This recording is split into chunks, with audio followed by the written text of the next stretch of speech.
Good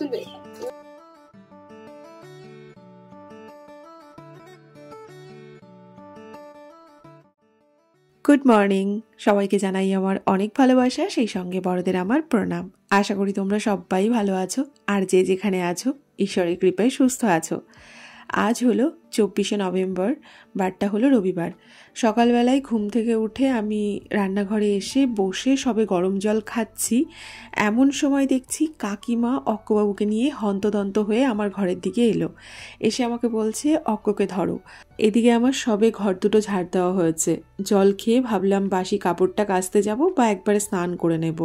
তো কাকিমাকে বললাম, কাকিমা আমি গা ধুয়ে আসি, তারপরে না হয় অক্ককে নিয়ে আসছি। তো কাকিমার হয়তো কোনো কাজ ছিল, সেই সাথে অপর্ণাও হয়তো সকালবেলায় কোনো কাজ করছে, সেই জন্যেই অক্ককে দিতে এসেছিল। আমি বাথরুমে ঢুকবো বলে কাকিমা আবার ছোটির কাছে অক্ককে দিয়ে গেল। তবে ছোটি ওদিকে আবার রান্না বসিয়েছে, আর অক্কবাবুও কান্না করছিল, তো সেই জন্যে আমি আবার ওকে নিয়ে এলাম। আর এখন কিছু মুড়ি দিয়ে আর মুড়ির ডিব্বাটা দিয়ে ওকে একটু বসিয়ে দিয়েছি। তবে ওকে বসিয়ে রেখে আমি বাথরুমে ঢুকতে পারবো না, কখন যে কোন দিক দিয়ে ছেলে কি ঘটিয়ে দেবে তার কোনো ঠিক নেই, হয়তো পড়েও যেতে পারে। তো সেই জন্যে আমি আবার এদিকে ছোটির কাছেই ওকে একটু দিতে এলাম। বললাম, তুমি একটু নাও, আমি ততক্ষণে একটু স্নান করে নিই। তো ও তো রান্না করছে, তাই ভাবলাম নেতুর পাশে খাটে একটু বসিয়ে দিই, সেই সাথে কিছু মুড়ি দিয়ে দিলাম। এখন দিদিভাইয়ের পাশে বসে ও মুড়ি খাবে, আর দিদিভাই এখন ভাইকে একে চন্দ্র পড়ে শোনাবে। তবে আমাদের অক্কবাবুও কিন্তু পড়তে পারে, শুধু আটাই বলতে পারে, আর কিছু পারে না। আজকে সকাল থেকেই ছেলেটা ঠেলা খাচ্ছে। সকালবেলায় আমার কাছ থেকে ছোটির কাছে গেল, ছোটি আবার বাড়িতে দিয়ে এলো। ওদিকে অপর্ণা আঁকিকে বলল একটু ভাইকে ধরতে, ওর আবার আজকে বন্ধুদের সঙ্গে খেলার মন হয়েছে। তো আমি স্নান করে অবশেষে অক্কবাবুকে নিয়ে এসেছি আমার ঘরে, আর অপর্ণাও চলে এসেছে। এখন ওকে খাওয়ানো হবে। বাড়িতে আমরা এতগুলো মানুষ, তবুও মাঝে মধ্যে অক্কবাবুকে ধরার লোক কম হয়ে যায়। আসলে কি বলতো, আমরা সবাই যেহেতু আলাদা, সবার নিজের নিজের কাজ থাকে, তার মধ্যেও সবাই চেষ্টা করে ওকে সময় দেওয়ার। আচ্ছা, অক্কবাবুকে দেখে একটা কথা মনে পড়লো, ফেসবুকে যে বাচ্চাটার ভিডিও ভীষণভাবে ভাইরাল হয়েছে, সবাই যে বাচ্চাটাকে নিয়ে কথা বলছে, अस्मिका দাস, তাকে আমাকে সাহায্য করতে বলেছ। তো আমি তোমাদেরকে জানাইনি, কিন্তু আমি তো খুব একটা ফেসবুকে অ্যাক্টিভ নই। তো আমাকে একজন শেয়ার করেছিল, কে শেয়ার করেছিল সেটাও বলছি। আমাকে যে সাজাতে এসেছিল শ্রাবণী, ও আমাকে ওই লিঙ্কটা শেয়ার করেছিল। ওই ভিডিওটা দেখার পর আমি আমার মতো ওকে সাহায্য করেছি, তবে তোমাদেরকে জানাইনি। তোমরা আমাকে দেখলাম কমেন্টস করেছো, তাই তোমাদেরকে জানালাম। আর তোমাদেরকেও বলবো, যদি সম্ভব হয় তোমরাও কিছু পারলে ওকে সাহায্য করো, সেই সাথে মা কালীর কাছে প্রার্থনা করো ও যেন তাড়াতাড়ি সুস্থ হয়ে যায়, আর 5টা বাচ্চার মতো ও যেন হেসে খেলে জীবনটাকে ভীষণ ভালোভাবে উপভোগ করতে পারে। বাচ্চার ছোটোখাটো সমস্যা হলেই মা বাবার রাতের ঘুম চলে যায়, সেখানে ওর মা বাবার যে কী পরিস্থিতির মধ্যে দিয়ে দিন কাটছে সেটা হয়তো আমরা কখনো কল্পনাও করতে পারবো না। তবে হ্যাঁ, আমরা সবাই ওর জন্যে প্রে করতে পারি ঈশ্বরের কাছে। আর আমি না ব্যক্তিগতভাবে মানুষের আশীর্বাদ, শুভকামনা, এগুলোতে ভীষণভাবে বিশ্বাস করি। এদিকে তো আমাদের বাড়ির বাচ্চাগুলোকে খাওয়ানো এখন শুরু হয়েছে। ওদিকে ছোটি নেতুবাবুকে নিয়ে বসেছে, আর এদিকে অপর্ণা বসেছিল অক্কবাবুকে নিয়ে। তবে অক্কবাবু না এদিকে ওদিকে ছুটে পালিয়ে যাচ্ছে। তো অবশেষে আমি এখন বসছি ওকে খাওয়াতে। আজ আবার আমার শরীরটা না খুব একটা ভালো লাগছে না, সেই সাথে অনেকটা বেলাও হয়ে গেছে। তো আমি ভেবেছিলাম এখন অক্কবাবুকে ওর মা খাইয়ে দেবে, পরে আমি দুপুরবেলাতে ওকে খাইয়ে দেব। কিন্তু অপর্ণা ওকে খাওয়াতে পারছে না, এদিকে ওদিকে ছুটে পালিয়ে যাচ্ছে, দেখলেই তো। ওর মা ডাকছে আর ও চলে যাচ্ছে। তো সেই জন্যে অবশেষে আমি বসলাম। আমার কাছে মোটামুটি ভালোই খায়। বাবারে বাবারে বাবারে বাবারে বাবারে বাবারে বাবা বাবারে বাবারে, আমরা ধুতি পরবো, ভাই শাড়ি পরছে, আমরা ধুতি পরবো।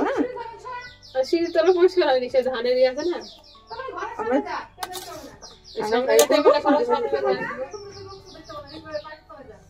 ওরে বাবা, ওই যে কাকিমণি ভীষণ রাগী, ভীষণ।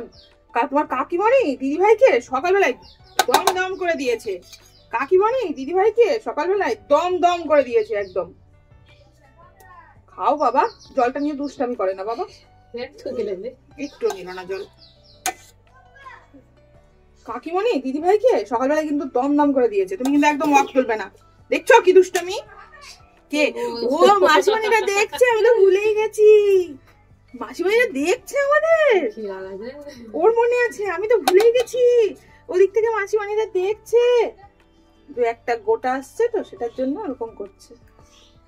দেখি দেখি দেখি দেখি দেখি টেস্টি হয়নি ভাত মাখা, তাই না? দুপুরবেলায় টেস্টি করে খাওয়াবো বাবা, দুপুরবেলায় টেস্টি খাবে।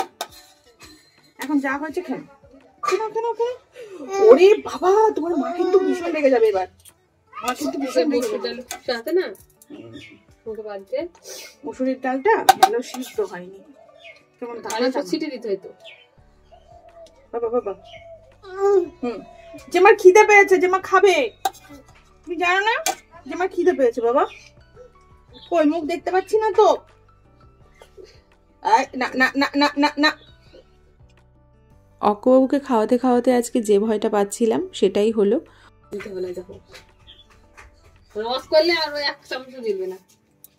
ঠিক আছে থাক, যা হয়েছে হয়েছে থাক। তুলবে তুলবে তুলবে তুলবে।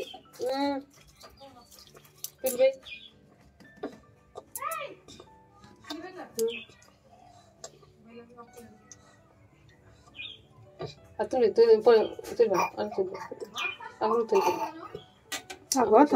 তুলবে নিচে করো, তুলবে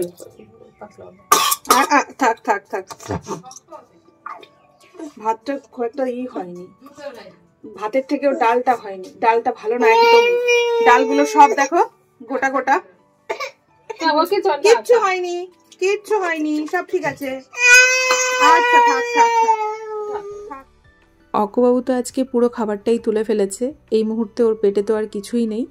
অপর্ণা বলল খানিকক্ষণ বাদে ওকে একটু দুধ খাইয়ে দেবে। ওকে যে খাবারটা খাওয়ানো হচ্ছিল সেই খাবারটা একটু দানা দানা ছিল, একটু কম সিদ্ধ হয়েছিল।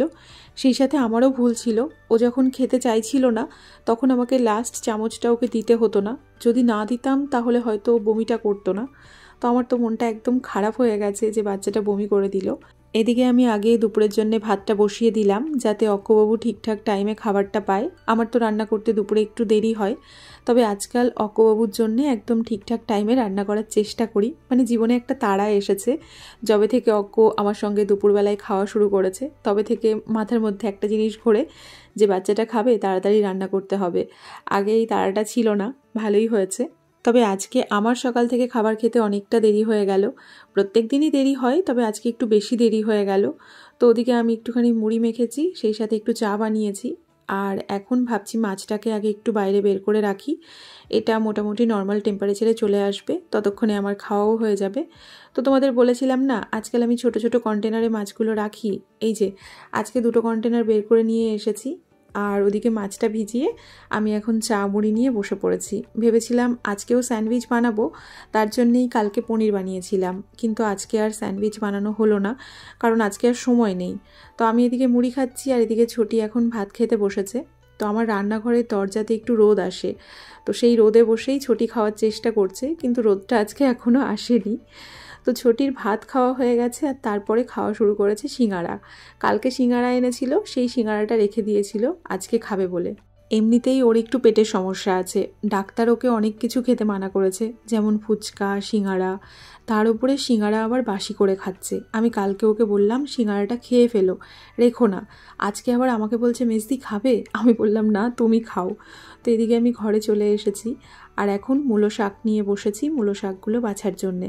ভেবেছিলাম কালকে মূলো শাকটা করব, তবে কালকে আমাকে ছোটি মূলো শাক ভাজা দিয়েছিল, সেই সাথে তরকারি দিয়েছিল, তার জন্য আমাকে আর রান্নাবান্না করতে হয়নি। তবে আজকে রান্নাবান্না করব। রোজ রোজ জায়ের কাছে সুযোগ সুবিধা নেওয়াটা কিন্তু খুব একটা ভালো নয়। তো আজকে আমি করব মূলো শাক, সেই সাথে একটু কুমড়ো দিয়ে তরকারি করব। তো খানিকটা কুমড়ো আমি কেটেছি, আর মূলো শাকগুলো না এত ভালো, একটা পাতাও পোকায় খায়নি। আর এখানে না 2 আঁটি শাক আছে, এখন মনে হচ্ছে 1 আঁটি শাক নিলেই হতো, বাকি 1 আঁটি পরে একদিন করা যেত। তবে আমি আর রাখিনি, একবারে যতটুকু নেওয়ার মতো নিয়ে নিয়েছি। আজকে ডাঁটাগুলো ফেলে দিয়েছি, শুধু পাতাগুলোই রেখেছি। সবজি কাটা তো হয়ে গেছে, এদিকে এসে দেখছি ভাতটাও হয়ে গেছে। ভাতের মাঠটা ঝরিয়ে রাখলাম, এবার অক্কবাবু যখন আসবে আসুক, আমার খাবার তো তৈরি, যখন আসবে তখন ওকে খাইয়ে দেব। কুমড়ো আর শাকটা ধুয়ে ওদিকে রেখেছি, আর যে মাছটা বের করে রেখেছিলাম সেই মাছটাতে নুন হলুদ মাখিয়ে এখন মাছটা ভাজতে বসিয়ে দিলাম। মাছটা এদিকে আস্তে আস্তে ভাজা হোক, আমি এদিকে ছোটির কাছে এসে একটু বসলাম। তবে ছোটি এখন ফোন দেখছে, সেই সাথে রোদে বসে একটু চুলটা শোকাচ্ছে। এখনই দরজার সামনে রোদ এসেছে। ওদিকে ছাদ থেকে অপর্ণা ছোটিকে ডেকে বলল, অক্কবাবুকে একটু নিয়ে আসতে। অক্কবাবু আখির কাছে আছে, ওর হয়তো ঘুম পেয়েছে, তাই ছোটিকে বলছে একটুখানি ঘুম পাড়িয়ে দিতে। অপর্ণার ছাদে একটু কাজ আছে, ওদের ধান মেলা আছে তো ধানগুলো একটু উল্টে দেবে, সেই জন্যে অপর্ণা নিচে নামতে পারলো না, তাই ছোটি নিয়ে এলো আর এখন অক্কবাবুকে একটু ঘুম পাড়ানোর চেষ্টা করছে।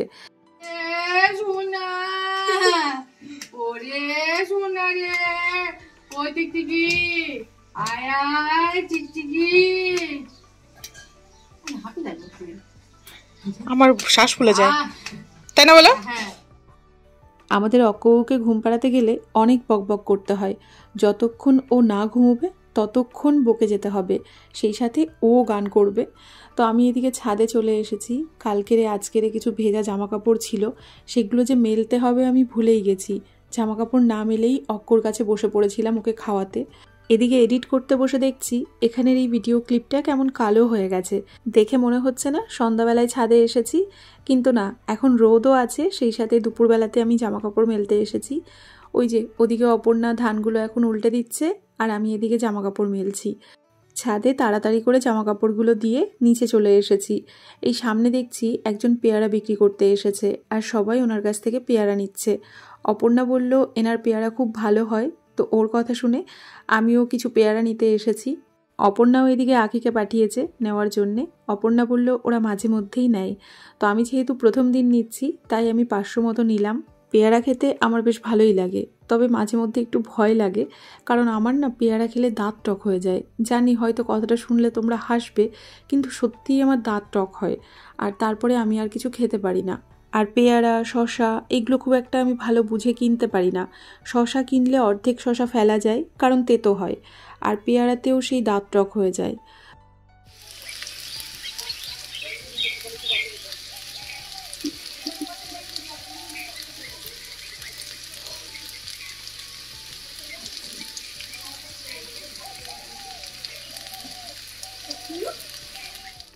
এদিকে তো আমি কুমড়োর তরকারিটা বসিয়ে দিয়েছি, তবে সকাল থেকে যে ভয়টা পাচ্ছিলাম সেটাই হয়েছে।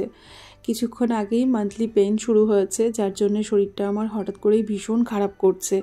আর এখন তাড়াতাড়ি করে চেষ্টা করছি কাজবাজগুলো কমপ্লিট করার। এখন আর ইচ্ছে হচ্ছে না এই শাকটা কেটে রান্না করতে, তবে যেহেতু শাকটা ধুয়ে ফেলেছি তাই না করে উপায় নেই, ফ্রিজে রাখলে হয়তো খারাপ হয়ে যেতে পারে। এদিকে কুমড়োর তরকারিও হয়ে গেছে, সবশেষে একটু ভাজা মশলা দিলাম। কুমড়োর তরকারিতে আলাদা করে কিন্তু আর তেমন কিছু মশলা দিইনি, নুন, হলুদ, কাঁচা লঙ্কা আর তেলের ওপরে ফোড়ন দিয়েছিলাম, একটু জিরে, একটুখানি রাঁধুনি আর ছোট্ট এক টুকরো দারচিনি, যেহেতু মাছ ভাজা তেলেই করেছিলাম। এদিকে কুমড়োর তরকারিও রান্না হয়ে গেছে, আর এদিকে কাকিমা অক্কবাবুকে নিয়ে চলে এসেছে। ঠাম্মি ওনাকে জেম্মার ঘরে বসিয়ে দিয়ে চলে গেছে, সেই জন্যে ওনার মন ভীষণ খারাপ হয়ে গেছে, কান্নাকাটি শুরু করেছে। আর ও যখন কান্নাকাটি শুরু করে তখন ওকে একটা জিনিসেই থামানো যায়, সেটা হলো মুড়ি। তো আমি একটু মুড়ি দিয়ে ওকে বসিয়ে দিয়েছি। এখন ওদিকে ভাবছি মূলো শাকটা বসাবো, তারপর ওর ভাতটা মেখে ওকে খাইয়ে দেব। কালকে আমার ছোট কাকা শ্বশুর এসেছেন। উনি কালকে যদিও ওনার দিদির বাড়ি মানে বড় পিসির বাড়িতে গেছিল, তো আজকে কাকা আবার এসেছে, কাকিমাদের বাড়িতে আছে। তো কাকিমা কাকার জন্য রান্নাবান্না করছে, সেই সাথে ছাদে ধান, তো সকাল থেকে একটু খিচিবিচি লেগে আছে। তো এদিকে অপর্ণা চলে এসেছে আর আমিও অক্কবাবুর জন্যে ভাতটা মেখে নিয়ে চলে এসেছি। আজকে অক্কবাবু কুমড়ো সিদ্ধ দিয়ে ভাত খাচ্ছে। সকালে তো বমি করেছে, সেই জন্যে এখন ওকে খাওয়াতে একটু ভয়ই লাগছে আমার।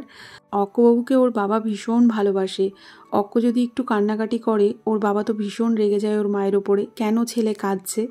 ওর মাকে বলে কাজকর্ম তোমার করতে হবে না, তুমি আগে ছেলেকে ধরো। আমি যেহেতু জানি আনন্দ অক্কবাবুর কান্নাটা পছন্দ করে না, সেই জন্যে ও কাঁদলে আমারও একটু টেনশন হয় যে পাছে ওর বাবা হয়তো টেনশন করবে যে কি হলো ছেলেটার। অক্কবাবুর খাওয়া হয়ে গেছে, তবে পুরোটা ভাতও খায়নি, অর্ধেকটা খেয়েছে, জোর করে আর খাওয়ায়নি। তবে এদিকে ওনার ভীষণ রাগ হয়েছে, কিছু একটা চেয়েছিল সেটা অপর্ণা দেয়নি, সেই জন্যে জামা কাপড় ছুটতে ছুটতে যাচ্ছে। মানুষটা তো 1-1.5 ফুটের, কিন্তু তেজ ওর 6 ফুটের। যাই হোক, এদিকে আমার কিছু বাসন ছিল, বাসনগুলোকে একটু তাড়াতাড়ি করে ধুয়ে নিলাম। আর এদিকে দেখছি শাকটাও ভাজা হয়ে গেছে। শাকটাকে নামিয়ে থালাতে একটু শাক আর মাছের ঝোল নিয়ে এখন চলে এসেছি ছোটিকে দিতে। ছোটি এদিকে বসে পেয়ারা খাচ্ছে। আমাদের এদিকে কিন্তু ভালোই ঠান্ডা পড়েছে, তোমাদের ওদিকে কেমন ঠান্ডা পড়েছে জানিও তো। আমি তো রোজ রাতে ভালোই কষ্ট পাচ্ছি, কারণ আমার এখনও কম্বলটা বের করা হয়নি।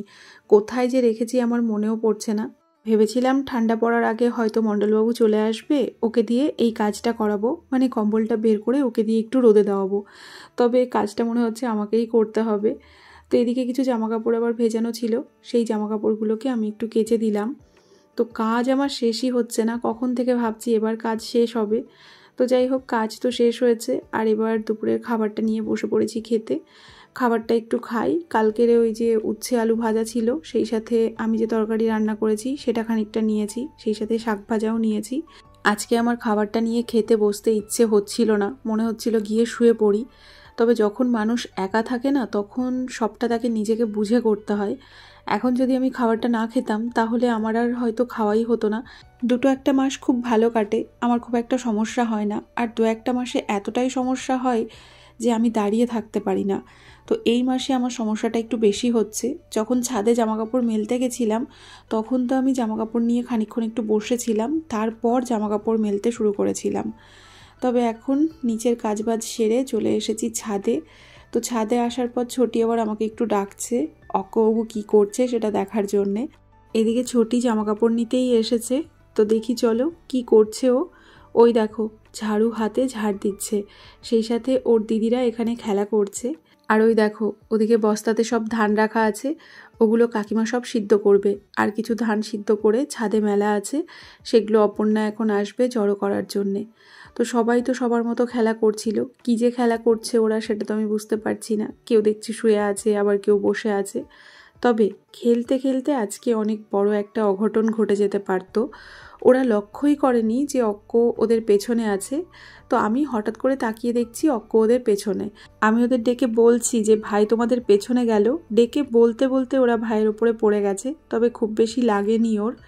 তো আমি এদিকে এসেছি ছাদে একটু জল দেওয়ার জন্যে। তবে আজকে এই বালতি আর মগটা নিয়ে এসেছি। আজ আর বোতলে করে বেশি জল দেব না, বোতলটা ভরতেও সময় লাগে, সেই সাথে জল দিতেও অনেকটা সময় লাগে। কালকে যেহেতু কিছু বীজ ছড়িয়েছিলাম, সেই বীজগুলোতে আজকে জল না দিলেই নয়, তাই ছাদে এলাম।